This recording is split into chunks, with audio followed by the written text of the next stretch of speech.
I can tell you that I can still smell that smoke lingering in the air this morning. There's still crime scene tape up all around this home, blocking it off. Patients no longer have to go to their doctor's office for an appointment. Instead, all they need is an electronic device and have the appointment from the comforts of their home. I am watching some of that snow fall. At first it wasn't sticking at all. Now it's starting to stick a little bit. I have this towel that was in my car and you can see some of those snowflakes right on that towel. Is the one word getting people in this Boaz community through this storm all day. They spent time boarding up windows, cutting down trees. Sarah McClendon told me these days it's all about normalcy, and that's how she is adapting to our changing world. Here at Delaney, they're still closed. You can see that right behind me. And barricades like this one, they're still up, keeping people out of the marina. Is the one word getting people in this Boaz community through this storm all day. They spent time boarding up windows, cutting down trees, and putting tarps over roofs, all as they work to wrap their heads around what happened. Everybody always says it sounded just like a train coming, and we didn't have very much warning at all. Theron Drake and his wife were home when they heard the storm coming. They hid in their bathtub covered in pillows. Their next door neighbor hid in his closet. But nothing prepared them for the aftermath. The home's totally destroyed just in a matter of seconds. While Clay's home on Hillview Avenue received some damage, it wasn't nearly as bad as the damage at his next door neighbor's Theron Drake's home. Front window's out, and I've got a big hole in my roof over my garage. Still, that's not the worst of the damage in their tight-knit community. The storm ripped some homes apart. It's something Drake wasn't prepared to see. You see this on television, and you really just don't expect it to happen to you, you know. But it did, so we just got to clean up and keep going. Now the community is coming together to pick up the pieces. Both homeowners tell me they're grateful no one was seriously hurt and for the support of the community.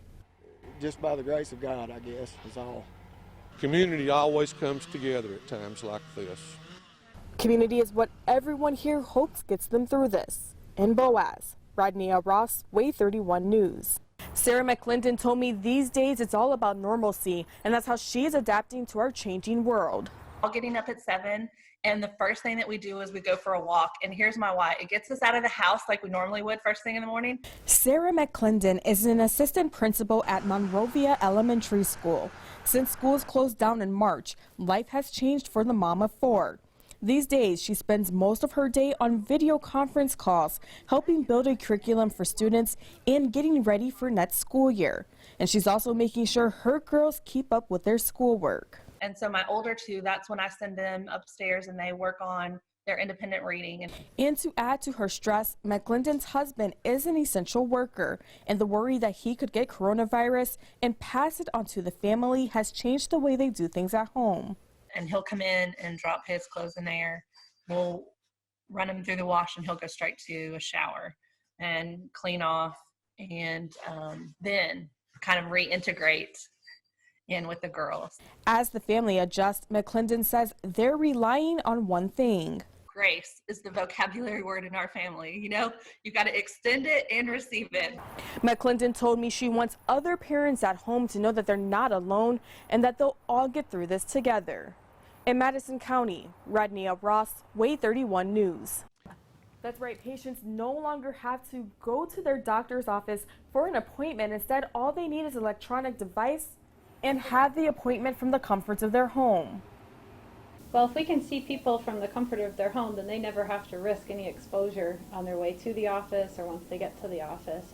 Dr. Jacqueline Green is an interventional cardiologist at Huntsville Hospital. As the coronavirus pandemic continues to grow, she's set up telehealth for her patients. Certainly the appointment's more efficient for patients, especially those who are traveling from long distances. It's simple to use. The doctor's office will call you over the phone to get information like your prescriptions and vital signs. They can run to the kitchen, get their pill bottle, and I've actually had a patient put the bottle in front of the video and rotate it around so that I can see the medication that they're actually taking. When it's time for your appointment, you'll sign into telehealth and wait in a virtual waiting room until the doctor is ready for you. Dr. Green told me patients were a bit hesitant to try the new technology at first. About 30% agreed to do so.